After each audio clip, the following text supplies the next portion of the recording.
What's going on, everybody? Welcome back to the channel. In today's video, we're going to be diving into some more previews for Dominaria United as we get into preview week for the new set.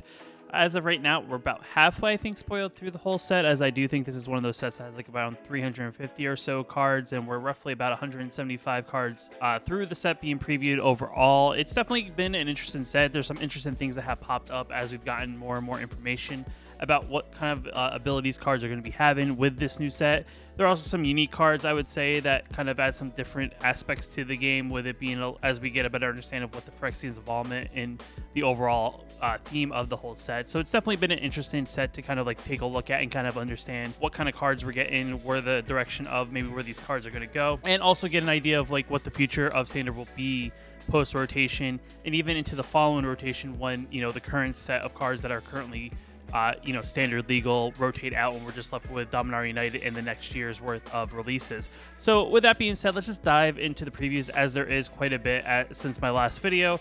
As you know, up until about, I think the 25th is the last day for previews.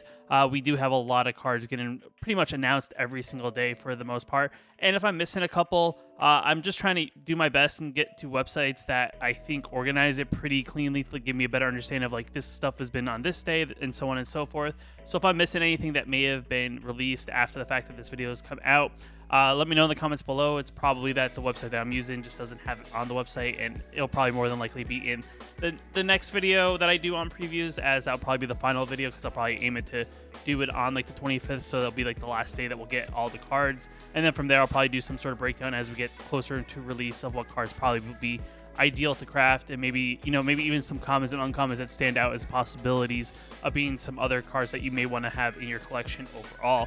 With that being said, like I said, let's just dive into the cards and let's just start talking about them. So the first card up is going to be Defiler of Faith. This is a 5-mana Phyrexian human creature that has vigilance. It is a 5/5, and it's one of the Phyrexians of, I think, every color is going to get that as additional cost to cast away permanent spells. You may pay 2 life. Those spells cost 1 less white to cast. If life was paid this way, this effect reduces the amount of only white mana that you pay. It's not going to reduce the colorless mana you pay, so you still have to pay the colorless cost if there is one.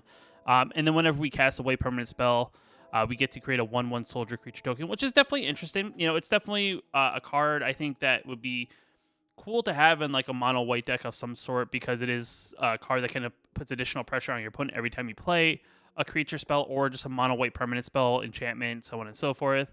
It does seem like it's going to have a decent amount of value, I think, in some sort of mono white style deck or mono white mid-range deck. Also, you could see it, pop up even in multiple color decks, but I do think this is probably going to make its home even at maybe not 4 copies of something, maybe like 2 of in a deck, just because I do think putting additional pressure with tokens on the battlefield. Combine this with a thing like wedding announcement, you get those tokens and additional +1/+1 if your wedding announcement's at the last effect of everything. So definitely an overall interesting card, I would say, and definitely something I'll probably check out and play around with as we get a little bit more into the standard meta. So the next card up is going to be Phoenix Chick. It's a flying haste, can't block creature that whenever we attack with 3 or more creatures, we pay 2 mana. If we do, we get to return it from the graveyard to the battlefield tapped and attacking with a +1/+1 counter on it. So this is kind of like the Phoenix that was from a prior set, where you do additional spells and eventually get it back onto the battlefield during the attack step. This is definitely another interesting card, I would say. Red can be aggressive.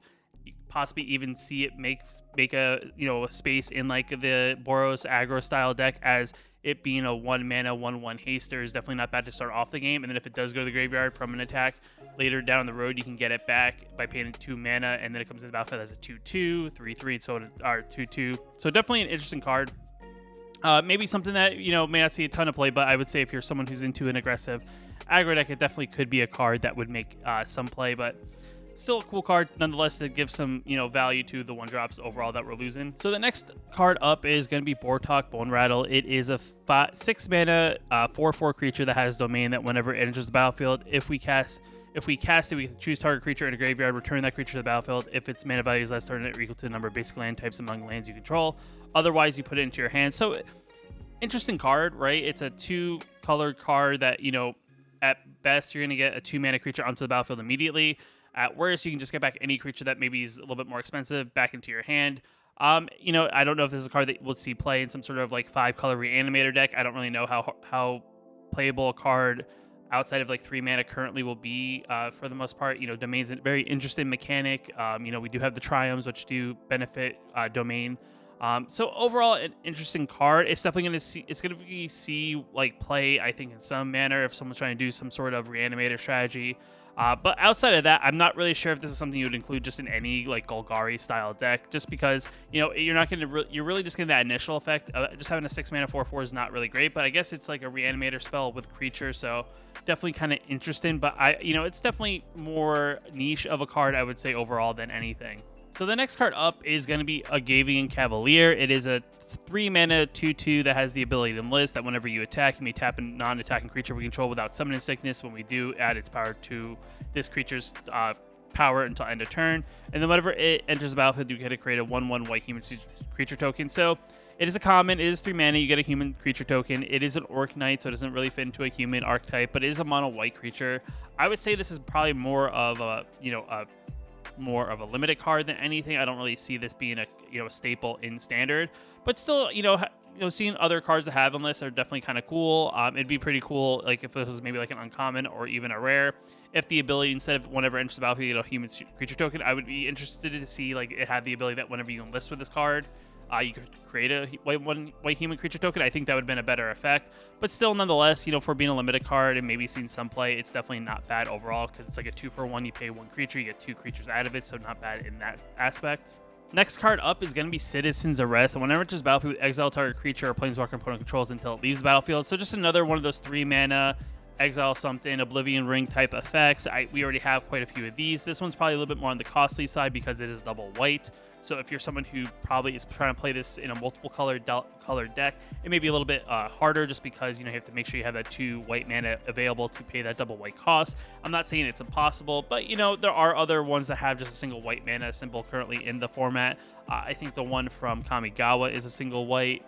There's also the one from, I believe, Crimson Vow or Midnight Hunt from the Innistrad sets that also costs 1 white and does essentially the same exact thing. But I guess this is kind of one of those things that will have a little bit of redundancy, as they're probably not just printed the card be currently active in current standard, but also in the post rotation of when the current sets that we have will rotate out in the near future. So definitely not a bad card, but still, it's definitely probably not going to see play just because we have other options that I think are slightly better than this one. Next card up is going to be Coalition Sky Knight. It is a 4 mana human knight creature token that has flying and has the enlist ability.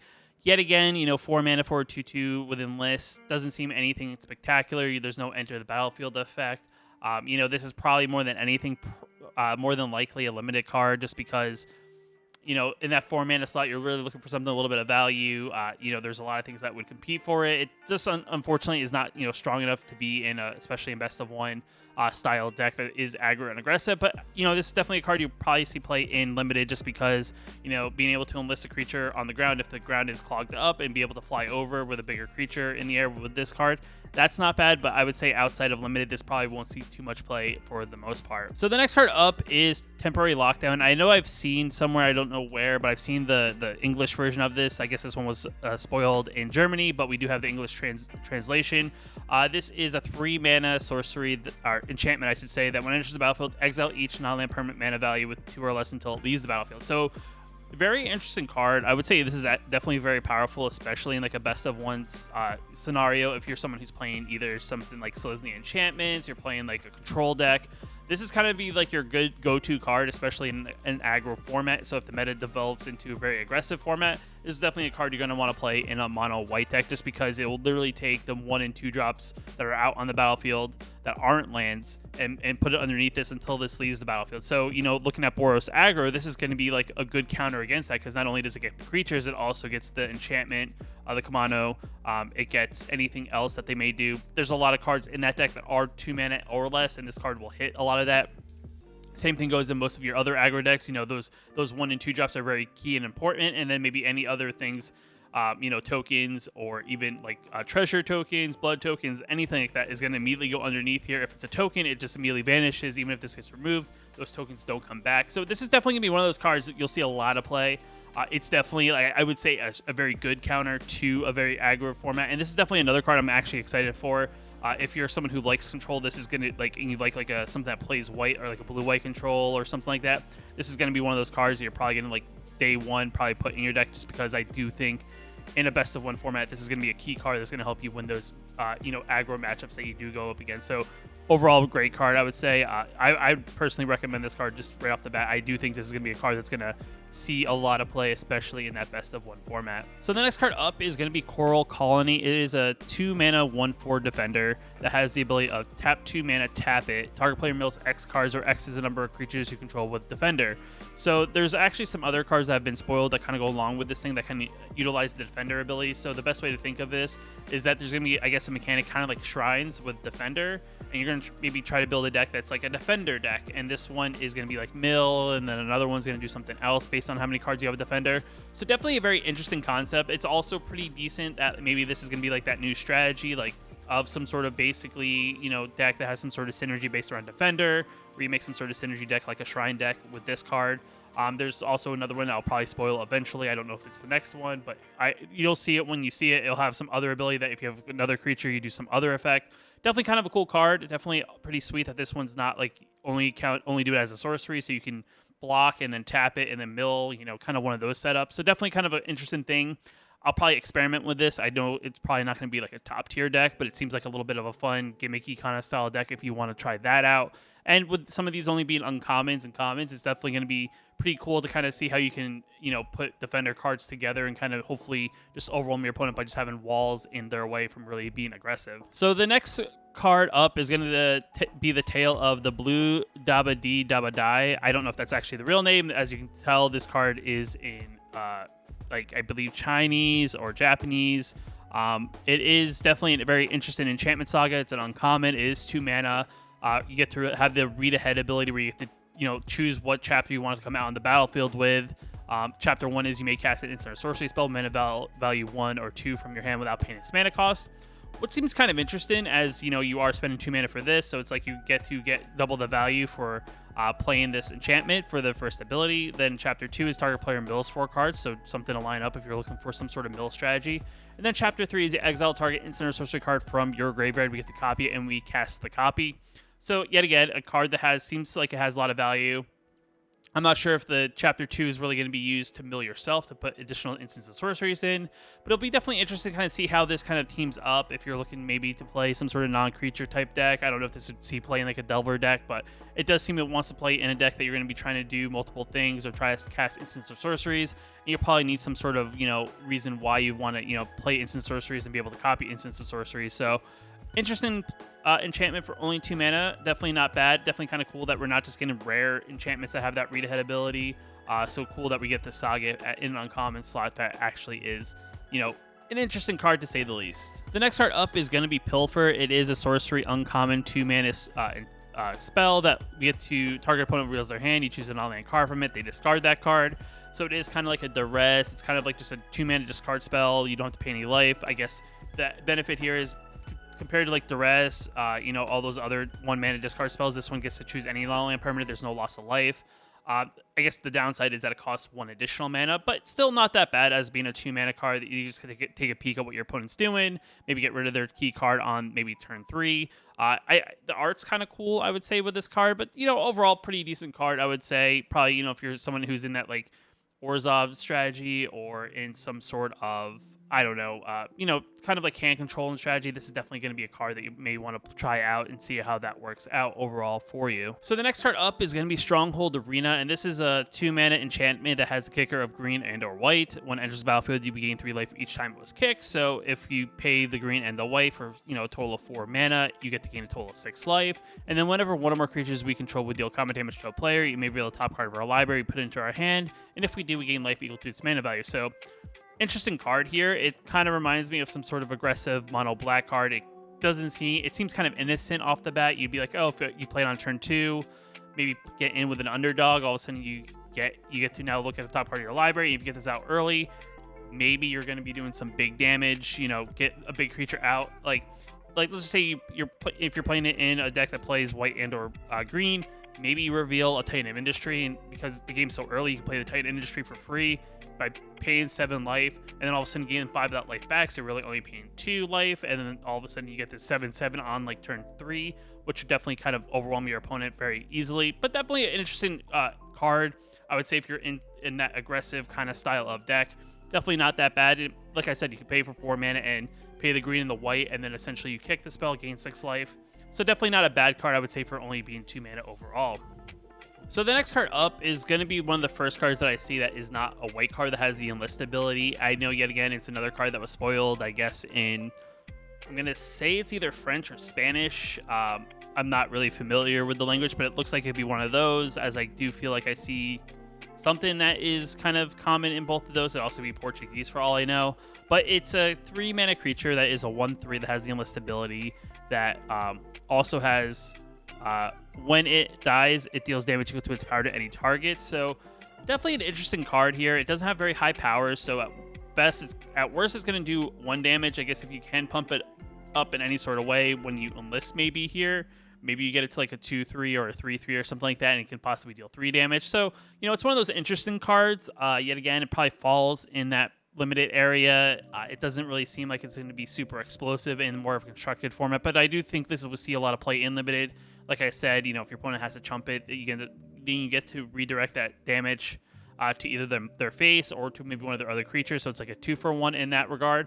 But overall, a very interesting card for 3 mana, and also seeing that we're getting other cards in other colors that also have that enlist ability. So definitely kind of cool there. So the next card up is going to be Fires of Victory. It is an uncommon instant spell that costs 2 mana. It does have a kicker ability of 3 mana, which we can pay 2 colorless and a blue. And what this does is that if this was kicked, we get to draw a card. It deals damage equal to target creature or planeswalker equal to the number of cards in our hand. So for 5 mana, it could do, I don't know, if you have 7 cards in your hand, it could do 7 damage to target creature and or planeswalker. For 1 mana, it could do the same exact thing. So definitely a very interesting removal spell. It definitely can, you know, be a lot of damage or a lot of removal. I guess the added benefit here is why they have that ability to draw a card is so that maybe if you only have like 2 or 3 cards, you get up to that 4 cards and do 4 damage. I guess if you play this early and you have a pretty decent sized hand still, it'd still be a great card there, because more than likely you'll have like 5 or 6 cards, and that will more than in the early turns probably hit a lot of things. So definitely overall cool card. It's definitely gonna be one of those cards you probably see pop up here and there, depending on how the format goes. If standard becomes a very big format, you may see a card like this, just because it can hit a lot of, you know, bigger creatures for not really having to pay a lot of mana. So definitely not that bad of a removal spell for red, though I would say if you're an aggressive deck that you kind of spend your hand pretty quickly, this may not be that card that kind of fits in there, but still nonetheless a cool card. So the next card up is going to be Twinferno. It is a 2 mana instant speed spell that when we cast we get to choose one. When we cast our next instant or sorcery spell this turn, we get to copy it. You may choose new targets for the copy, so it's a copy spell in one set. It's kind of like a dual strike. The other ability is that target creature control gains double strike at the end of turn. So it's one of those things that you can choose between being an aggressive deck, or if you maybe got a removal spell like the card I just said last time, maybe you copy that spell and deal that X amount of damage twice, which is definitely not that bad. Overall, pretty interesting card. Yet again, it will be kind of one of those things. Is there going to be a deck that's going to want to try to copy spells while at the same time maybe having a card that can give some sort of creature double strike at the same time? That is kind of where I'm unsure of, but still not that bad. You know, as we kind of get the rest of the set and kind of see where the meta develops, maybe there will be a home for this kind of card. But nonetheless, it's probably one of those kind of wait and see kind of cards. May pop up here and there unlimited, but yet again, it's very pointed at what it's trying to do, so it may not be the best card to play in limited as well. So the next card up is going to be Slimefoot Survey. That is a card with domain. It's uncommon. You get to search up your library for 2 land cards that each have a basic land type, put them onto the battlefield tap, then shuffle look at top X cards of our library. X is the number of basic land types among lands we control. Put up to one of them in your library, put one of them on top of your library and the rest on the bottom in random order. So overall, interesting card. I would say, you know, it's doing 2 different things here. So it is a 5 mana ramp for 2, also at the same time 2, depending on how many basics you have out. You're also doing some sort of thing of fixing the top part of your library. It's going to be interesting here because it's like, do you want to, you know, put one of those cards on top of your library for 5 minutes? So it's kind of like setting yourself up for the next turn. It's also trying to ramp yourself up. It's definitely going to be kind of interesting to see what things people are going to pull off with the domain deck, just because, like I said, the mana fixing's kind of interesting here because the new dual lands aren't basic land types of any sort. The ones we currently have aren't any of any sort. Triumphs are technically not basic land types, but they would account for the domain effect here because they do have like island, swamp, plains, all that on there, so they count for that. But you know, it's going to be an interesting card. It is kind of expensive. It's definitely something you rather probably play a 5-drop and then play a 5-drop sorcery. But still, nonetheless, it'll kind of be one of those things to kind of see how these bigger go big kind of decks will work out in a post rotation. So definitely not a bad card to say the least. So the next card up is going to be Urbark Legoy. It is a 2-mana a star +1, meaning the toughness gets a +1. So at least if the effect doesn't work that the rest of the card says, it still comes out as a 0/1. But as it enters the battlefield, it mill 3 cards for each time it was kicked. So you can play it as a 2-mana star. If you don't kick it, and then it'll just kind of, the effect will kind of vary depending on what's already happening here. But its power and toughness are equal to the number of creature cards in your graveyard. Its toughness is equal to that number +1. So it's going to be one of those cards that for a Goyf, it'll be in a deck that you're trying to throw things into your graveyard creature-wise. There are a lot of cards in the format already that will kind of work well with this card. And this kind of seems like that card that those kind of decks are kind of missing. It's kind of like a card that takes advantage of having a big graveyard. So it's going to be an interesting card in that regard. Maybe there's going to be some sort of soul tie, creature mill kind of style deck that will pop up. And having a card that could get bigger and bigger as the game goes on, as things go into your graveyard, is definitely going to be very good. The one thing that deck is going to be susceptible about is going to be like a card like Farewell, which could exile a graveyard, or any other sort of decks that play graveyard hate. Where, like a Trespasser could start eating creatures, draining you for 1 and them gaining life. But overall, still not a bad card. I do think it's kind of an interesting card here. It'll just definitely be able to kind of see how a deck like that maybe point it in a new format like this. But still, nonetheless, a pretty cool card to say the least. So the next card up is, for right now, they're saying it's Murmur and Jurisdict. But yet again, it's one of those cards that got translated. It looks like this one's in German, I should say. It is a card that pretty simply is a card that has flying, that whenever we cast an instant or sorcery spell, we get to create a 1/1 creature, white soldier creature token. So interested in that regard. Yet again, another card. It is kind of expensive. It is a 5-mana card that's only a 3/3 flyer, but the added benefit here is if you're playing like a mono white deck or a Azorius control deck, this could be a card that you may want to splash just because you're playing counter spells, playing removal.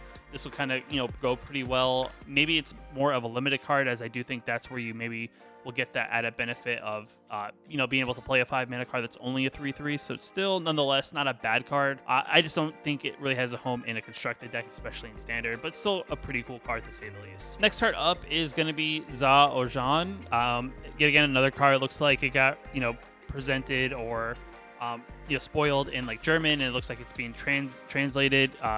That has the ability of domain, and then whenever it becomes tapped, you get to put a +1/+1 counter on each creature we control with toughness less than the number of basic land types among land types you control. So a cool card, being uncommon. It is a card that's going to try to take advantage of that domain effect. It could be a possible, commander in Brawl or something like that.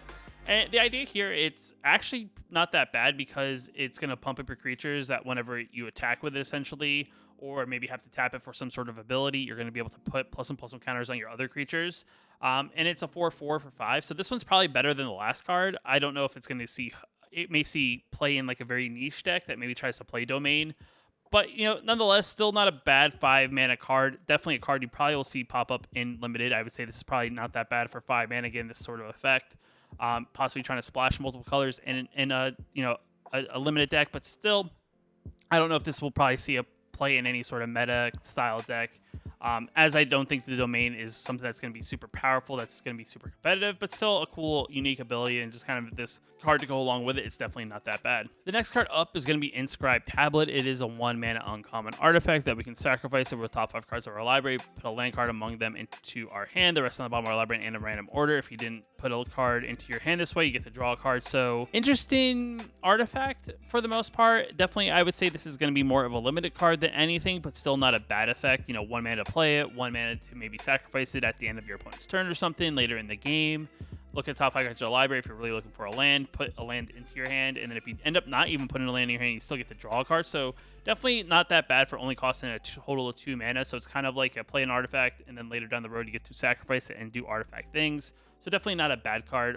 Definitely, like I said, more limited than anything. If you're really looking for some sort of mana fixer, this is probably one of those artifacts that probably does that. Next card up is the Walkin Bulwark. Its defender. It has the ability of tap 2 mana, Until end of turn, target creature with defender gains haste, can attack as though it didn't have defender, and assigns combat damage equal to its toughness rather than its power. Activate only as a sorcery. So this is kind of like one of those cards. You know, it's a 1-mana 0/3, so already pretty decent there. If you're trying to play that defender style deck, this could be that kind of card you want to add into that deck, because now it turns maybe your 3/3 defender creature that you only pay 2 mana for into an attacker, which is definitely not that bad. And the fact that if it has like big toughness, like it's a 1/4 or something like that, now it's attacking into your opponent for power, which is definitely pretty sweet. Overall, pretty cool card. You know, if that defender style deck becomes a thing, this is definitely probably a card you want to play in it, just because you're going to want to make those defenders be attackers, because even though they have pretty decent abilities, they're not going to be able to always finish the game for you, and then being able to turn those defenders into creatures is definitely going to be an added benefit. And this is going to be that card that kind of goes with that defender style deck in order to do that. So the next card up is going to be Weather Light Completed. It is a 2-mana vehicle that has flying, that whenever it has 4 or more paralysis counters on it, it's a Phyrexian creature in addition to its other types. It becomes a Phyrexian vehicle. And then whenever a creature we control dies, we get to put a counter on the Weather Light Completed, then draw a card if it has 7 or more counters on it. If it doesn't, scry 1. So this is kind of one of those cards that if you're in a deck that you're being maybe a little bit aggressive, maybe you're trying to attack in, maybe this is kind of one of those cards you play on the side. As I guess it stays a vehicle until it gets all those counters. It's probably a good card to play in like a deck where you're possibly you know, playing things like a Meathook Massacre. Maybe some of your cards will die in the process of it, or some sort of board wipe, because when those creatures die, you're going to get counters on this, and then all of a sudden you have a creature that turns on after the fact that all these creatures left the battlefield. And I guess every time it triggers, you get to then scry, so maybe you get to look for a card that maybe you want to play.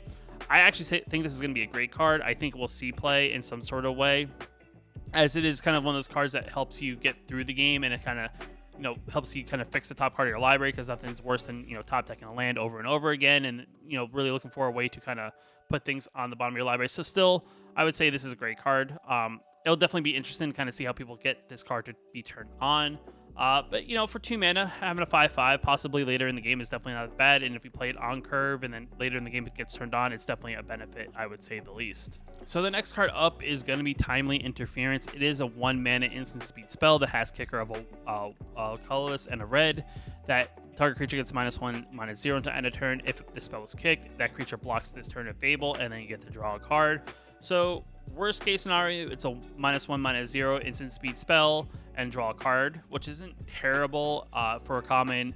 And then if you kick it, so you're paying 3 mana in total, you force a creature to block if it doesn't have to. If anything, at best, this is probably a limited card. I don't think this is a card that will see a ton of play in Constructed. Maybe it pops up in like a more aggressive, low to the ground kind of Delver style deck, but I'm still not really sold. That -1/-0 doesn't really do a ton unless the creature doesn't really have a lot of power to begin with. But, you know, for 1 mana, it's still not a bad card. And, you know, possibly for 3 mana, you get to make a creature block that maybe your opponent really doesn't want to block with this turn. So still not a terrible card, but really not a great card overall. So the next card up is going to be Blight Pile. This is a 3/3 defender. So another one of those defender cards that for 3 mana, you can tap it. Each opponent loses X life for X's number of creatures you control with defender. So just like the other one, this is kind of one of those things that you want to play with a bunch of defenders. It looks like there will be one for each color. Maybe there's a domain style defender deck that you could probably play that plays all 5 colors. I don't know what other colors there are available. This is the other one that I did see earlier before this video, but still, it's an interesting ability. 3 mana or 2 mana for a 3/3, and then later in the game, you can keep on draining your opponent for 3 life. Like I said, it's kind of like the Shrine ability, but this is one more of you have to invest mana into it to kind of get the effect, rather than at the beginning of your upkeep, you can trigger some sort of effect. So still not that bad. Definitely a very unique deck. It's definitely going to be kind of interesting. I kind of want to just mess around with it just to kind of see how the deck will perform, especially in a more aggressive, you know, standard in a way. But still a cool card. 2 mana for a 3/3 that can just sit there and block, and then eventually, you know, drain your opponent and gain. Even if you only drain for 1, gain 1, it's still not that bad. If you get additional defenders out, like, it's even better. So overall, pretty cool card. Just a little bit more niche than anything. Probably, if anything, maybe it's a more limited card.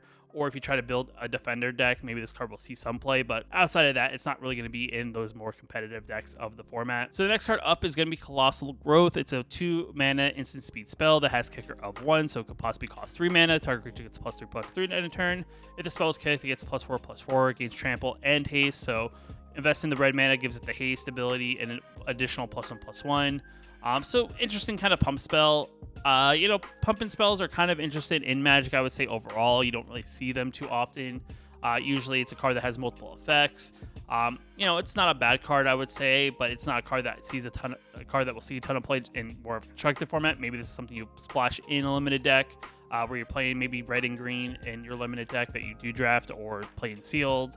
But still, nonetheless, not the best card that would see play in more so in constructed. So the next card up is going to be Queen Eleanor of Vortex. It is a 3-mana star creature. Its power and toughness are equal to the number of creatures we control.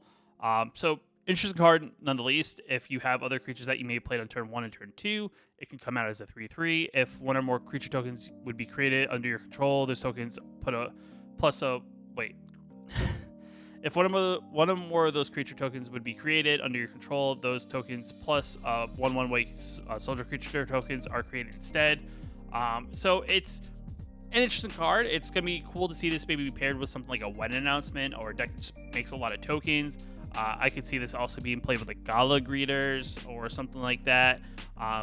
Definitely a cool card, I would say. I don't know if this is going to be something that you'll see a ton of play of, but I do see other cards that work well with this additional token creation effect. As it looks like it creates those tokens plus an additional 1/1 soldier creature token. Unfortunately, it wouldn't, you know, we're losing a Seeker's Chariot, so you couldn't team up a Seeker's Chariot with this card, as that would be crazy, as I guess you get 2 cat tokens plus a 1/1 human soldier creature token on top of the actual chariot itself. And then all of a sudden this card's like a 5/5 on turn 4. But still a cool card. You know, it's definitely unique. It is legendary. It is maybe like you could play this yet again as like your commander and like commander. And if you're playing a token style deck, this could be a cool card to play in that commander deck. It is also an elf, but still nonetheless a pretty decent uncommon, I would say. You know, 3 mana that could be any power and toughness based on the battlefield is definitely pretty sweet, to say the least. And the last card up is going to be Rolik Mons, Warren Chief. It is a 4 mana 3/3 goblin creature token with menace. Whenever it attacks, look at the top card of your library. If it's a land card, you may put it onto the battlefield tapped. If you didn't put a card onto the battlefield this way, create a 1/1 red goblin creature token. So one cool thing is it looks like we are getting some goblins, which is pretty sweet. You know, that's definitely awesome, as we were losing a bunch of goblins from the format. This is kind of a cool, interesting card that is a combination of a ramp card creature as well as, you know, a way to get additional tokens on the battlefield. Still pretty sweet there. You know, having additional goblin creature tokens is definitely good for a goblin deck, as those tokens could get, you know, sort of buffs to kind of pump them up overall. You know, it's definitely gonna be kind of interesting to see how many goblins we get and if the goblin deck is gonna be possible. You know, it is a 2-color goblin. It is red and green, so maybe you could pair up decently with some green cards.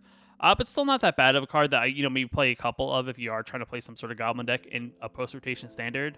Just because I do think the additional effect here is definitely not that bad. Because if you attack in with it, as this card has menace, they have to block with 2 creatures, but you do get an added benefit of possibly ramping, or get the benefit of at least getting a goblin creature token that is a 1/1, so definitely not that bad. Next card up is going to be the monstrous war leech. It's a 4 mana star card that has a kicker ability of a blue. As it enters the battlefield, if it was kicked, mill 4 cards. Monstrous leech's power and toughness equal to the highest mana value among cards in your graveyard. So not a bad card. You know, if there are big creatures in your deck that, you know, let's just say like a Titan of Industry is a 7/7. If that's in the deck in the graveyard as this comes out, this card is a 7/7 for only 4 mana. That's not bad. It does have an interesting ability that it looks like there's going to be some sort of Sultai creature melee style deck.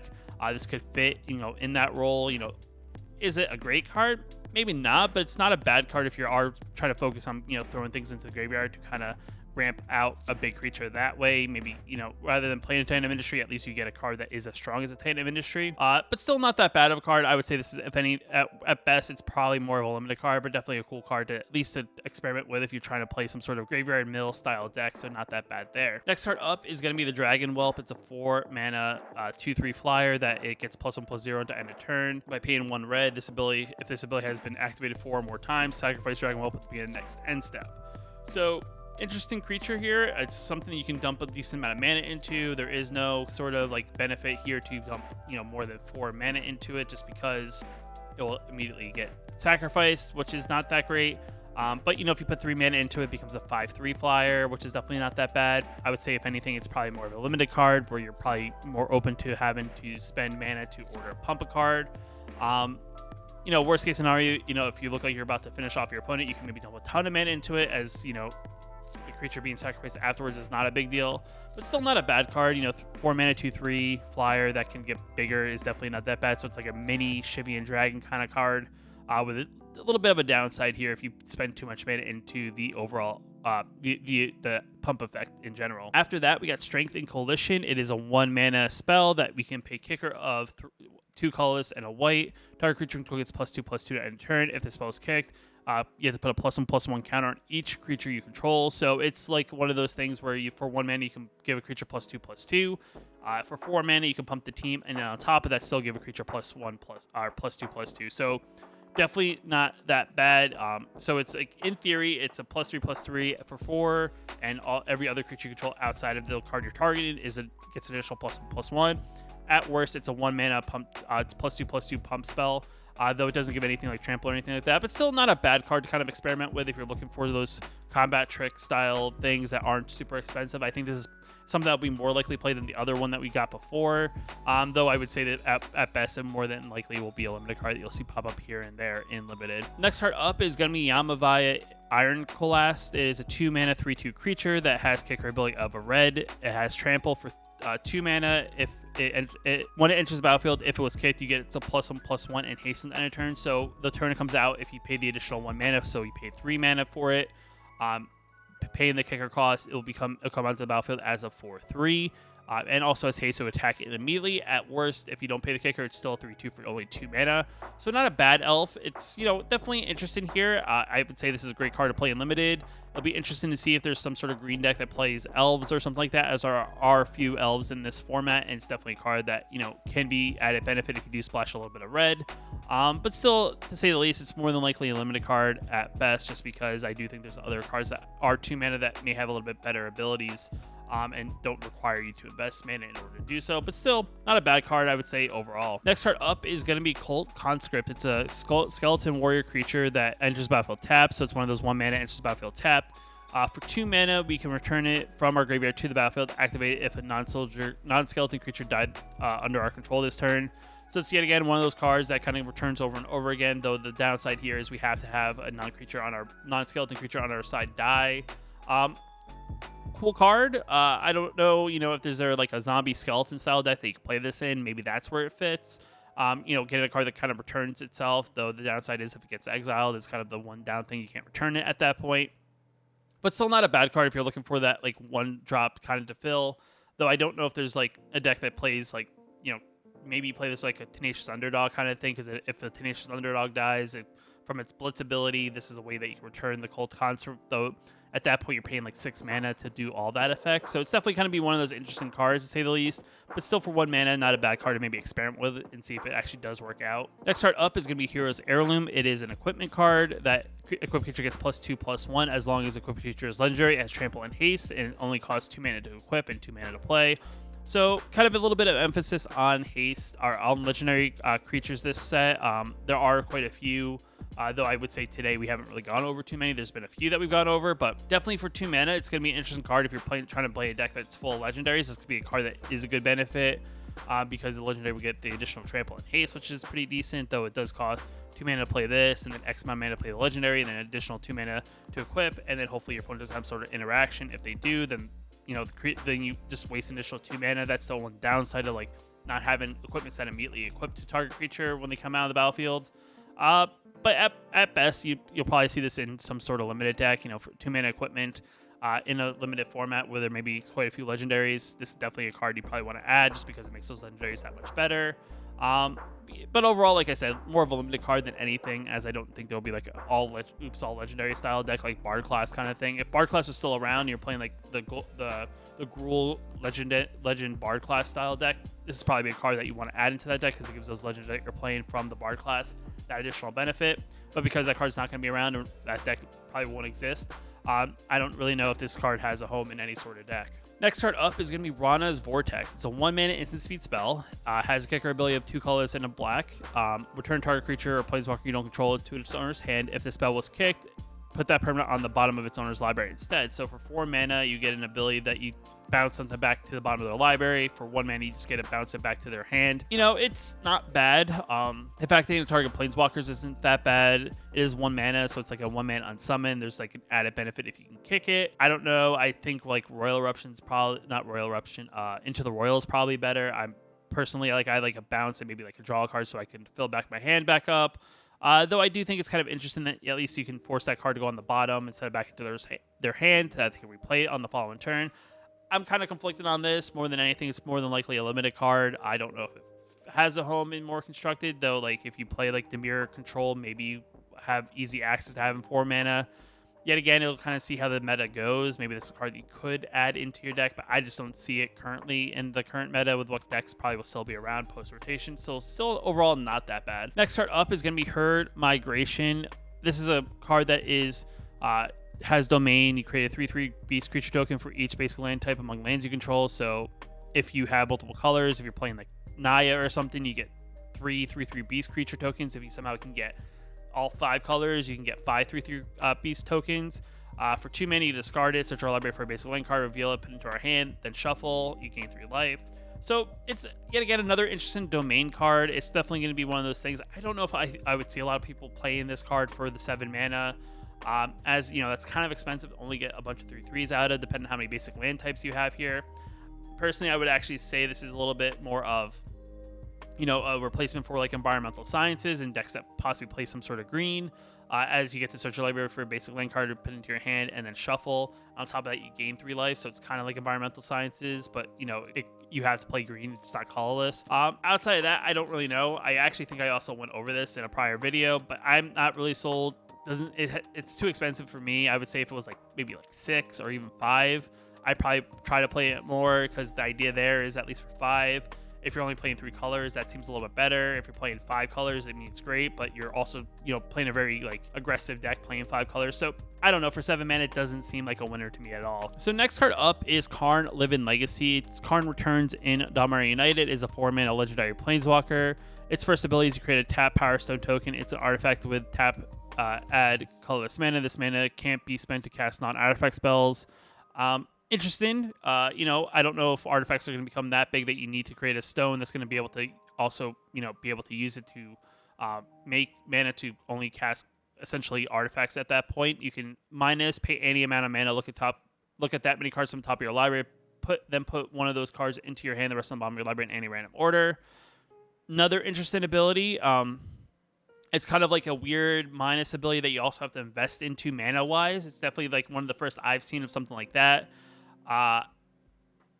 Though I guess you could use the Power Stone tokens to invest in this ability, as this is a color spell, as it says the mana can be used to cast non-artifact spells, so I guess you can invest in maybe to pay the spell, as it doesn't say you can't use it for activated abilities, so maybe that's the play there. And then the -7 is you get an emblem with tap and untap the artifact we control. This emblem deals 1 damage to any target. So yet again, interested in -7.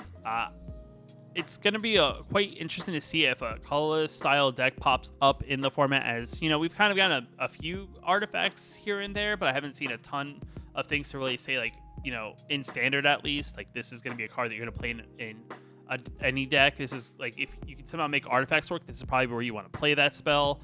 But as of right now, just because I think we're very limited on what artifacts will be really accessible, this is definitely going to be kind of a wait and see. Though I would say in older formats or modern and stuff like that, you may see this card pop up, because I feel like that's where there's a lot of artifact style decks, and this is definitely a card that kind of works well with those style decks. I just don't see it right now in standard, but it's definitely a wait and see in my opinion, just until we get really the rest of overall the reveals. The next card up is going to be Plaza of Heroes. It's a rare land that has colorless mana. We can add 1 mana of any color, spend this mana only cast legendary spells. So we have a land that can help us cast legendary spells. And then we can tap it, add 1 mana of any color among legendary permanents you control. So it's kind of like a command tower kind of card built into it, though you have to control a legendary card. And then for 3 mana and we tap it, we exile it, and target legendary creature we control gains hexproof and indestructible in a turn. So it's kind of very interesting of a card. As initially it comes out, if we don't have any legendary creatures, it really just produces colorless mana or mana to help us play those legendary creatures. Once we get a legendary creature, though, we can tap it to add 1 mana among legendary permanents we control, which is definitely not that bad. So starts off kind of weak, but it gets stronger. And then best case scenario here, I guess, is like the top end. You know, if our opponent's trying to target our legendary creature, we can then exile this, give that legendary creature indestructible and X-proof. Yet again, it's a card that may see some play in Standard. I think this is probably a card that is like, you know, a must add in like Commander, just because I feel like that's where this card is the most effective. You get this with your Commander. This card's, you know, pretty good, as it's just another way to produce additional mana. Yeah, I don't really know how to feel about this. Unless we get a deck that's full of legendaries, I just don't see this card being super effective in Standard. But if you're a Commander player, this is definitely, I feel like, a card that you want to buy or have in your collection just for your Commander deck, just because I think that's where it fits. I feel like it's a card for Standard, a card that was printed for Standard but was made for Commander. I don't really know, but that's kind of where I feel on it. So the next card up is going to be called Protect the Negotiators. It's a 2-mana instancy spell that has a kicker of white mana. If the spell is kicked, we create a 1/1 human creature token. And then we counter target spell unless the controller pays 1 for each creature control. So interesting counter spell, I would say, right? Because typically counter spells, you play them in like, you know, Azorius control, you play them in Dimir control. This is a counter spell built for like decks that are also playing creatures. So I guess if an Azorius like tempo style deck pops up, I feel like this is where that card would fit. You know, I do think that's a possibility because, you know, you got things like Ledger Shredder, you have a Lumimancer. You know, there's definitely some interesting cards that I feel like you can kind of tempo with this very well. And then, like, you know, worst case scenario, you're going to create a human creature token, or soldier token, sorry, not human, soldier token, though I would assume the soldier's a human. That's based on the art of the cards, I would assume go along with it. You get a 1/1 out of it, so at least that's a added benefit, right? But the downside is if you don't have any creatures, this card's really not that great, because if you have 0 creatures on the battlefield, you have to at least pay the 3 to get at least 1 creature to make them pay the additional 1. But at best, if you have a bunch of creatures, you're making them pay like a ton of mana that may not even have available. So I would say it's a counter spell built for creature decks, essentially, but it's not built for any other kind of, you know, control style decks. It's not a good control counter spell, so definitely not that bad. I think it will see play if like an Azorius tempo style deck becomes a thing, or even like a mono blue tempo deck. This is definitely still not a bad counter spell, because for 2 mana and you have like 3 or 4 creatures out, it's still a counter spell for 2 mana that can make your opponent pay an additional 4 mana at best. You know, it's one of those kind of counter spells. But if you try to play the Azorius style deck, this could be another card you want to probably add if you're trying to play like an Azorius tempo style deck. So the next card up is Kelodon Flame Sage. It is a 3 mana 2/3 with Enlist that whenever it attacks, like top X cards of our library, X is where X is his power, and we may exile an instant or sorcery card among them with mana value X or less. Put the rest on the bottom of our library in any random order that we may cast the exile card without paying its mana cost. So seems like a is it prowess style deck may become a thing. This is just kind of one of those unique cards, I would say, just because this kind of is like the card that goes alongside the Planeswalker that gives things prowess. You're trying to play a balance of creatures as well as you're trying to play a balance of non-creature spells, because you want to like either pump you know, cards, or pump things with the non-creature spells. I actually like this card. I think like is it Delver deck may become a thing, because Delver is another card that benefits from you playing non-creature spells in your deck, like Consider and things like that. You know, it's gonna see some play. It's not super aggressive, but if like let's just say you invest your creatures into this, you can then tap this down, swing in maybe for like 5 power. Your opponent maybe has to block because they don't want to take 5 power, but the still benefit of it is that you get the benefit of that. Looking at the top card of your library for 5, you know, it's kind of one of those things. So I do think this is definitely not a bad card. Like I said, I kind of have an idea of a deck that would probably play this. It's going to be kind of a wait and see if that deck's going to be good, but still not a bad card. I would probably mess around with and kind of see if it will work in some sort of like, is it pile, or even a mono red, like, you know, like mono red burn kind of card. I think there'll be a home for this card in one way or the other. So the next card up is going to be Tori, Devonte, Furry Rider. So it's a 4-mana 3/3 Vigilance Trample creature that whenever it attacks, all other attacking creatures we control get +1/+1 end of turn. Other red attacking creatures we control gain trampled end of turn. Untap each other white attacking creature control. So interesting card, right? It seems playable in one way or the other. Like, I don't know if this is something I would include in my Boros Burn deck, just because I think there's more powerful 4-drops that you'd want to include. But I don't think it's bad, right? Like, if you're kind of lacking some rares, like you can't, craft the dragons in the 4-drop slot in your Boros aggro deck. I personally, I don't hate adding this card to the deck to kind of fill that spot until maybe you get those rares, because I think it's like that nice stopgap, as it kind of gives other creatures control +1/+1 if they're red, and also makes all your white creatures essentially have vigilance, which is leaving them back to be blockers. So it's interesting, right? It's like, I don't know where it fits, but it's kind of like, I feel like it fits in Boros aggro, but at the same time too, there's other powerful cards in that 4-drop slot that may make it a challenge to fit it in. But maybe if you're a budget player, this is kind of like that fill gap until you get to those more rare, expensive cards. So definitely not a bad card. Maybe I'll have to experiment with like a more budget Boros aggro deck and kind of see how that works out with this 4-drop instead of playing, all the rares that you would typically play in a Boros aggro deck. Next card up is Sphinx of the Clear Skies. I'm not sure if I went over this one, as this card art seems familiar. I just don't know if I've actually did it in the video, so I do apologize. But it is a 5-mana creature that has flying and ward 2, also has domain. Whenever it deals combination of player, reveal top X cards of our library. X is the number of basic land types among lands we control. An opponent separates them into 2 piles. Put one of those piles into your hand, the other into your graveyard. So it's kind of like a creature that has a built-in factor fiction based on how many lands you control. So I would say this is going to be filling in like a 3-mana pile style deck, just because of the double blue. At best, maybe you can get away with playing 4 colors, but it'll be very difficult just with the way, having pain lands and the slower lands and then the triomes. It'd be a little bit challenging to maybe get the 5 colors so that you can get a pile of 3 and a pile of 2. Like I said, I feel like the sweet spot's going to be around 3 colors, if anything, for domain. So you get at least a pile of 2 cards and a pile of 1. And, your opponent always hates having to make you make choices, because they never, it's always putting pressure on your opponent to make the right choice, because maybe they don't know what you're really looking for, whether you're looking for the 1 land they put in the 1 pile, but at the same time too, maybe they put interaction in the 2 pile. It's definitely gonna be one of those cards that's gonna be a wait and see. I think this is a decent card, has good up value if it can swing in. Ward's definitely good protection, though, yet again, it doesn't have an enter the battlefield kind of ability. It's more of a, you have to attack with it in order to really do anything with it. So it is susceptible to, combat tricks or removal. Wander and Emperor is one of the cards that I could see, really preventing the ability to, kind of pop off, but still not a bad card. Yet again, I'll probably experiment with it, maybe see if I can get like a 3 color pile, or maybe try to get a 5 color pile to work, though I would say a 5 color pile is going to be really expensive life total wise, just with the way the current mana fixing is going to be in the rotation. So the next card up is Cut Down. This is definitely an interesting card, right? So it's a 1 mana instant speed removal spell that destroys target creature with total power and toughness of 5 or less. So this is going to hit a lot of things. There are things that are like 3/3s for 3 mana that can't hit, but it'll hit, essentially 2 drops and down. It's not bad, right? Because, we're losing like Blood Chief's Thirst.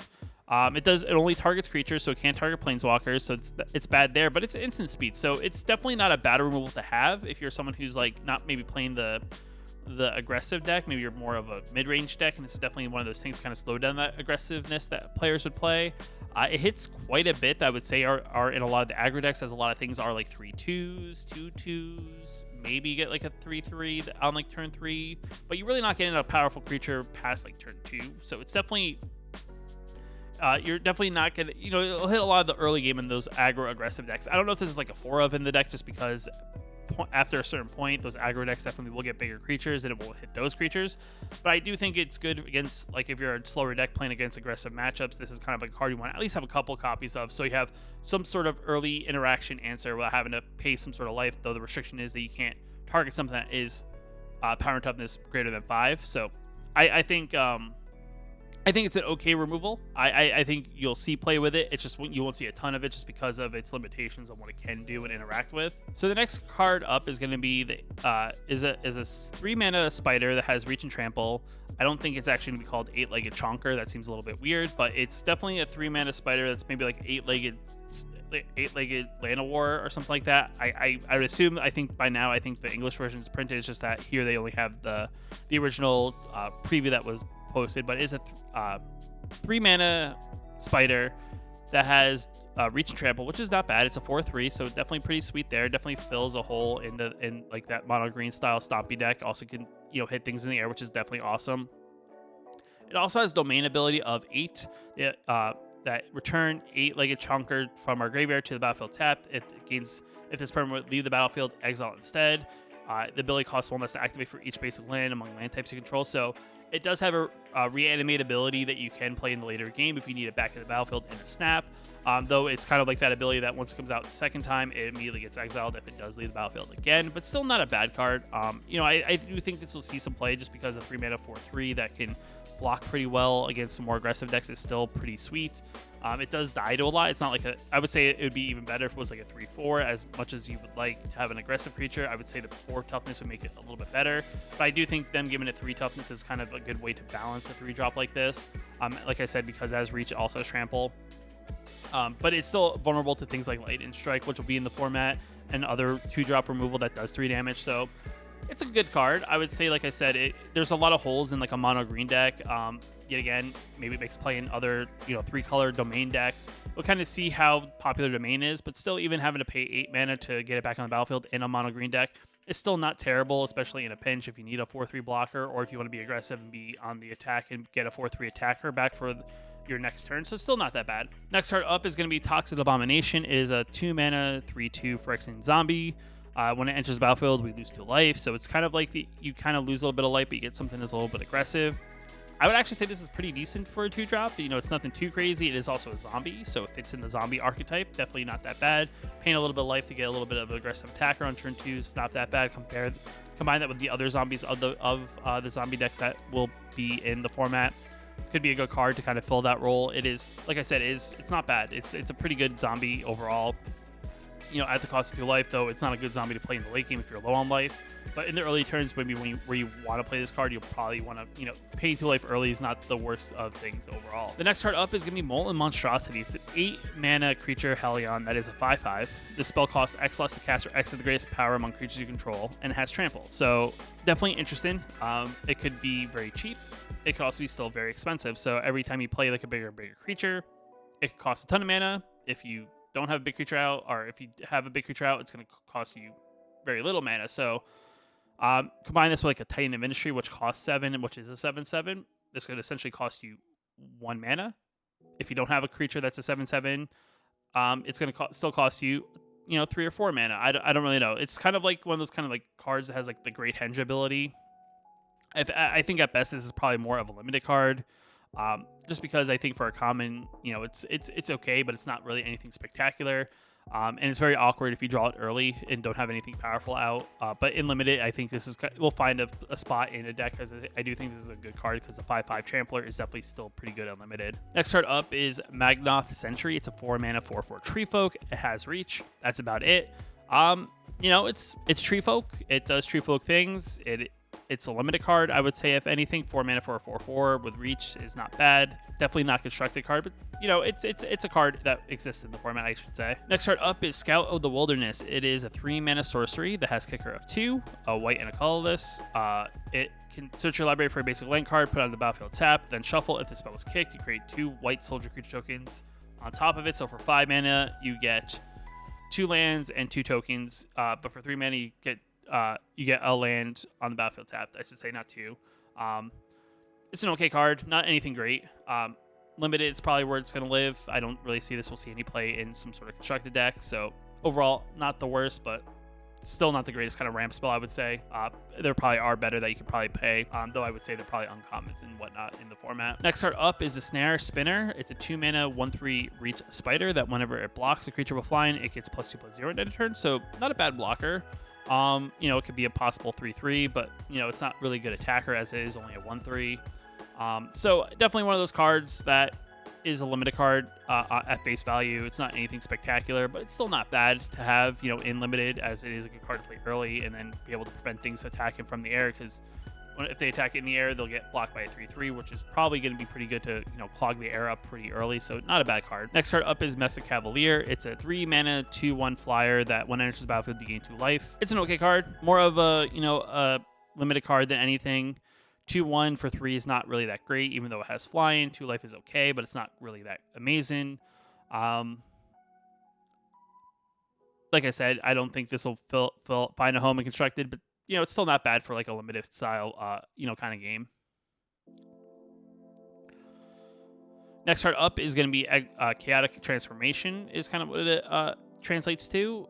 It is exile up to 1 target artifact, up to 1 target creature, up to 1 target enchantment, up to 1 target planeswalker, and or up to 1 target land. For each permanent exile this way, its controller reveals cards from top of their library until they reveal a card that shares a type with it. Put those cards on the battlefield, then shuffle. So, interesting card, right? I think this is kind of one of those cards that, this is kind of like maybe a card that Hanada's looking for to play with, because every target that, a spell's going to target with makes the spell cost less with Hanada. Though it's one of those interesting things that, do you want your opponent to have like another one of those things out? Or is this going to be a card you're going to use against yourself to do all these effects to get maybe something from the top of your library to replace other cards? Well, like let's just say you use your Planeswalker ability. Maybe you have a tap creature like a token or something. Maybe you just want to get a particular land or something like that, and or artifact. So it's definitely a unique card. It's very limited on what it does. But I think it's an okay card if you team it up with, say, something like a Hanada to make it overall cost cheaper. This is kind of like that card that I would see, maybe it doesn't replace Magma Opus, but it's another card you could put in a Hanada style deck. So next card up is going to be Vasciano Branch Rider. It is a 1 mana 1/1 that has a kicker ability of 3. You may pay the additional 3 to cast a spell. It has haste. If it was kicked, it enters the battlefield 2 +1/+1 counters on it. So for 4 mana, it's a 3/3 with haste. On top of that, you can pay 3 mana, give it +2/+0 in a turn. I think this is an okay card, more of a limited card than anything, as typically for 4 mana, you probably want to spend 4 mana on something a little bit more powerful. But I would say in limited, it's definitely one of those things that early on, it's not a bad way to be a little bit aggressive. If you get in the later game, you can get out at least with as a 3/3, and then you can also use mana to pump it to make it more aggressive. So overall, not a bad card, but like I said, more limited oriented for the most part. Next card up is going to be Najal, the Stormrunner. It's a 5 mana 5/4. It makes sorcery spells. You may cast sorcery spells as though they had flash. Whenever it attacks, you may pay 2. If you do, when the next time you cast an instant sorcery spell this turn, you may copy it. You may choose new targets for the copy. So a unique card. This is kind of like that card you probably want to play alongside of other non-creature style cards that take advantage of playing non-creature spells. You can use this for removal. You can use this for your own benefit to get additional targets, maybe additional draw effects. It's not bad of a card, I would say. It gives sorcery spells a little bit added benefit, because typically, sorcery spells, they have decent abilities, but the downside is that you can't cast them instantly. You have to kind of play them on your turn, so it's kind of not that great. But the fact that it gives your other sorceries flash is definitely pretty sweet. It's also a 5/4 for 5 mana, which isn't that bad. Definitely interesting. I don't know how effective it will be, but it's not a bad card. I would say if you're trying to play some sort of is-it strategy, this is definitely a card that probably works well in that kind of strategy, so not a bad card there. Next card up is going to be Aaron, Benella's Ruin. It is a legendary creature for Phyrexian Human. It's an uncommon. It does cost 2 white and a black, so definitely not bad for Orzhov mana. It has Menace. It also has the ability of tap a white and a black and tap it, sacrifice another creature. You get to put a +1/+1 counter on each creature control. So a unique card here, as it's going to be a way to pump the team by sacrificing something. It's definitely kind of bad that we lost things like Shambling Gas and Eye Twitch, as those are cards that are definitely good cards that benefit from us having to sacrifice things and put it into the graveyard. But I think this is still a good card, right? As I do think, maybe there's like an Orzhov aggro style deck. Maybe you sacrifice your tokens you made from like Wedding Announcement to this card, and then pump your team in general. It's definitely something you could do in like response. You can attack with team outside of him, and then wait and see how the blocks go, and then maybe sacrifice a creature that is more than likely going to die, and then maybe pump the rest of the team and maybe make some decent trades. Not bad for an uncommon, being a 3 mana 3/3 overall, so pretty sweet there. Next card up is going to be Shana Purifying Blade. It does cost mana. It has lifelink. At the beginning of our up end step, you may pay X. If you do draw X cards, X can't be greater than the amount of life you gain this turn, so it is kind of a unique thing. Like, I don't know if like Bant is going to be like a life Lincoln style deck, but definitely sweet to see the 3-color mana cards get a lot of support here. you know, it's one of those things that you have to probably attack in with this card. This is going to be probably one of your main attackers, as it does have lifelink. You probably have to play some other cards that also have lifelink. You know, being able to draw X cards based on how much life you gain is pretty sweet. Though the one downside is you do have to invest X mana in order to draw that many cards. So it is definitely one of the downsides here. You have to invest some mana into the draw effect, but still not that bad if you can kind of get the life gain effects to kind of work alongside this card.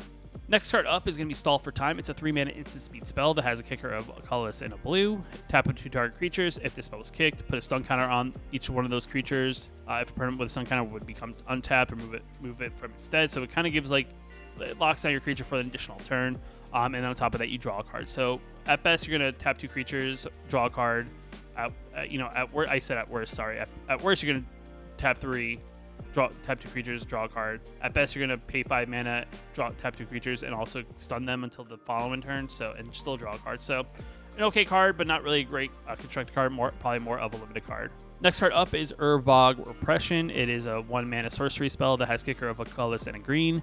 You have to return target creature card from a graveyard to our hand. You gain 2 life. If the spell is kicked, return another target permanent card from your graveyard to your hand. So it's an interesting card, right? Like with the maybe like a Soul Tie Mill style creature deck, it's kind of one of those things that it returns a creature card for one mana back to your hand, and you gain 2 life. So not bad there. If you kick it for 3 mana, you don't get another creature, you get another permanent. So if you get a land or maybe another key card that will help make your Soul Tie deck work, this is going to be one of those cards you probably want to play just because it's going to be able to get additional things outside of one card. So definitely not a bad card, I would say, for only being a 1-mana common. Next card up is going to be Writhen Necromass. This spell costs 1 less to cast for each creature card in your graveyard and has Death Touch.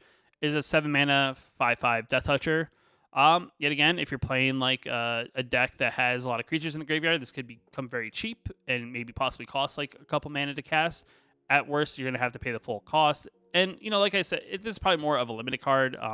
As, you know, typically in limited, you may have more creatures that you may not be able to get back. This will just help you take advantage of that, because if you can cast at least for 4 or 5 mana, this having a 5/5 Death Toucher is definitely pretty sweet.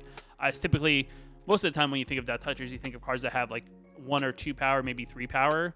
But they don't have really high toughness. Having a 5/5 blocker with Death Touch is definitely not that bad, I would say, overall. Next card up is Yama Steel Crusher. It has the enlist ability that you can tap an untapped creature that doesn't have summon sickness when this attacks, and give its power to this card. And it's a 2-mana 2/2. Also has the ability of tapping 1 mana, sacrificing it, and destroying target artifact. So an interesting, unique kind of card that has a little bit of utility. You know, it's probably more of a limited card than anything, as I do think there's the werewolf that would probably see more play in like a Gruul style deck, where you may play something like a Steel Crusher, where it kind of, you can sacrifice it, destroy an artifact and or enchantment. And on the Nightbound side, it kind of has the effect that whenever it attacks, it does the trigger a second time. But still, you know, having some sort of way to destroy an artifact is definitely not that bad. Though we'll kind of see how popular artifacts are, and this is a card that you may need to play in like a sideboard to counteract like maybe an artifact deck. Though I would say, like I said, probably at best a limited card for the most part. Next card up is going to be Samite Herbalist. It's a 2-mana 2/1 that whenever it becomes tapped, you gain 1 life and scry. So this is an interesting card, right? Like, this is kind of a card I was kind of waiting for to see in the set, like a card that gains a benefit that when it gets tapped. This isn't a card you're going to be attacking with, because a 2/1 doesn't really attack in well, especially when there's creatures on the battlefield. Though this is a card you probably want to enlist when you attack with a creature with the enlist ability. Giving that 2 power to something, on top of that you gain a life when you enlist that card, and then on top of that you're going to also scry. So I do think if you're going to be playing the enlisted mechanic, this is something you can consider. If you're looking for a little bit of life gain, maybe a little bit of scry, it's not that bad. Though, like I said, it's really, you know, I'm more of an effect that you want to have that enlist ability or some sort of way to tap this down without having to attack with it. Maybe in a deck that also has a couple of vehicles, you can use it to crew. So I definitely see some ways that this card could actually be pretty decent in a deck that you're not forced to attack in with it. Next card up is the Frost Fist Strider. It's a 5-mana 4/4 with Ward 2. When it enters the battlefield, tap target creature and opponent controls, and put a stun counter on it. So just a card that's a 5-mana, tap something down for a turn, or 2 turns, I should say. It also has protection. Not really a great card, right, in like constructed, but definitely not a bad card to have in like limited, because, you know, typically blues kind of lack in ways to really, you know, overwhelm your opponent in some sort of way, as it doesn't really play any sort of removal. Still not a bad card, to say the least. Next card up is Tolarian Geyser. It's a 3-mana sorcery spell that's a common. It also has a kicker ability of paying 1 white mana. You return target creature to its owner's hand. You draw a card, and if the spell was kicked, you gain 3 life. Playing slow tap like bounce spells is definitely not great. though you do get the draw card. If anything, this is probably more of a limited card. For the most part, I don't see this seeing any sort of play in constructed, at least in standard, just because 3 mana is kind of, you know, slow with even for instance version of this spell. You making a sorcery is even worse, so definitely not a card I would say would see a lot of play. Next card up is going to be Vada Sea Scavenger. It is a 3 mana 3/2 creature with domain that whenever it enters the battlefield, the top X cards of our library, X is the number of basic land types among lands you control. You may put one of those cards on top of your library, put the rest on the bottom of the library in any random order. Not a bad card, though I would say if the ability is not super great, right? You're not putting the card into your hand, you put it on top of your library. I would say the best thing you could probably do with this card is probably put it in more in a limited deck, if anything, if you're really desperate. 3 mana 3/2 is not bad. Though, like I said, I don't really know where limited's gonna fall, or limited's gonna fall. Domain's gonna fall. Though I don't think this is gonna be a powerful card for domain for the most part, because you don't get to physically draw the card on top of casting this. So kind of more in that like limited bucket of cards from, you know, the commons of the set. Next card up is Volsh Tide Turner. It's a 2 mana 1/3 that you can tap it to add a blue mana. Spend this mana to only cast instants or sorcery spells or kick spell. So, you know, it's kind of like a mana rock for your kick spells or any spells that are going to have, you know, instants or sorceries. More of a limited card than anything, though these very specific cards don't see a ton of play in limited, just because, you know, you can't cast creatures. It's not like you're really getting some sort of mana advantage unless you really want to play non-creature spells. You know, the added benefit here is it's not just instant sorceries. You can also play kick spells, so I guess there's that. Still, it's kind of not really a constructed card. Like I said, at worst, at best, it's going to be unlimited, but I even still see like it not really seeing a ton of play unlimited, just because you want a little bit more flexibility when things produce mana, not just, you know, limited to like you doing one or two things with it. Next card up is going to be Tattered Apparition. It is a 2 mana, it's a 4 mana 2/2 shade that for 2 mana you can give it +1/+1 end turn. This is a clear like limited card, right? Like it's cool. It's a cool shade. You know, it's a cool card. Though it's a 4 mana and you only get a 2/2 flyer out of it, and then you still have to sink mana into it. You don't even give +1/+1 counters. You give it +1/+1 at a turn. Definitely more of a limited card. Even then, it's still kind of like expensive, I would say. It's, you know, it's one of those desperate, like, you know, last minute, like, oh, you know, this is definitely something that could fill a spot in my deck, but it's definitely something that's not going to win you games, especially limited. But it's not a bad card, I would, you know, for a common, as it does have a little bit of upside because of the 2 mana investment that you can do to give it additional +1/+1, and the fact that it's flying, it kind of has that level of evasiveness, but it's still not a card that we'll see a ton of play in constructed. Next card up is going to be Threats Undetected. It's a 3 mana, search your library for up to 4 creature cards with different powers and reveal them. An opponent chooses 2 of those cards, shuffle the chosen cards into your library, put the rest into your hand. So pretty cool card here, right? A lot of times, you know, you make your opponent make choices here. They have to make the right choice. Like, you can look in your library for like a 3-drop, a 4-drop, a 5-drop, and maybe like another 4-drop. And maybe the 2 4-drops are definitely very powerful. But at the same time, too, the 3-drop and the 5-drop can be very powerful. So this is definitely one of those unique cards where you have to make your opponent has to make the right choice. And there's always like a lot of options of really they don't know what you're looking for. Maybe you already have one of those cards in your hand that they don't know about, and they don't want to give you that card because that card's really good. So this is definitely one of those cards that will see a decent amount of play, I would say, just because, you know, it's a great way to kind of dig through your library for 4 cards, make your opponent make choice, and they have to make the right choice instead of like sometimes the right choice is not always the obvious choice. So definitely a cool card. I do see that this card will see some play in not just mono green decks. In any deck, probably play some green, especially a creature heavy deck, just because you want to keep that momentum of playing some decent creatures against your opponent. So this is a card that's going to help you dig for those cards to kind of keep giving you hand advantage, I would say, overall. Next card up is a 2 mana 2/2 with a kicker of a colorless and a blue. When it enters the battlefield, if it was kicked, you look up your cards in your library, put one of them into your hand, the rest on the bottom of your library in any random order. So at worst, you're going to get a card that's just a 2/2 bear. If you kick it, you get the added benefit of technically looking at the top 3 and picking a card. So not a bad card, though it's not a card that you'll see play in standard. It's probably more of a limited card, as a 2/2 vanilla is not really anything special, and paying 4 mana for a 2/2 is not really that great, even if you get 1 additional card out of it. But still not a bad card if you want to play it in like a limited format. Next card up is going to be Sengir Connoisseur. It's a 5 mana 3/3 flyer that whenever one or more other creatures die, you get to put +1/+1 counter on it, and this ability only triggers once each turn. So it's kind of like one of those cards that you would see in like the starter decks that you play when you start out in MTG Arena with the different colors, especially in the mono black deck. I think the mono black deck plays a lot of cards that are like this. That you know, those cards are okay, but they're very, you know, they're very limited on, you know, hopefully your creatures die, right? Like if you attack in 1/1, you're expecting your opponent to block. Your opponent's not maybe won't block a 1/1 if you're looking to get a +1/+1 counter on it. It's 5 mana 3/3. It's not really anything super powerful. If it came out as a 5 mana 5/5 with this ability, maybe it's something that's playable. But I just don't see you having really, like, this card really having any upside in constructed. I would say if anything, it's probably a better limited card. You know, maybe it's something you play in like your commander deck if you're playing like a vampire deck, because maybe there you can fit an uncommon that has some added benefit. But overall, it's an okay card, nothing super great. But if anything, it's a limited card. Next card up is going to be Take Up the Shield. It's a 2 mana instant speed spell that puts a +1/+1 counter on target creature. It gains lifelink and indestructible in a turn. So it's a protection spell. You know, it's a little bit more limited. Indestructible is always not that great, especially in a format that does have things like Meathook Massacre. Though the fact that you're giving the creature +1/+1, you give it a little bit of lifelink. This is probably a little bit more of a card you'll see in something like, you know, limited for the most part. It's an okay card, but not a great card. I would say if it was a 1 mana, maybe it's a different story. You know, given it doesn't give the creature hexproof, so it's still gonna be targeted before, you know, when indestructible goes into effect. It's still, you know, it's still Meathook territory. It still can be exiled, so definitely not anything super great, but it's an okay card that maybe we'll see some play in limited. Next card up is gonna be Tolarian Terror. It is a 7 mana serpent that has the ability, like some of the other ones we've seen, that costs 1 less for each instant or sorcery card in a graveyard. It also has Ward 2, so it's a 7 mana 5/5 with Ward 2. It could possibly be cheaper. By this point, you know, you may have played a few instances of sorceries. It's maybe something that maybe you want to play in more of a budget version of a you know, like that kind of like prowess balance of creatures and non-creatures. This is kind of like your top end card.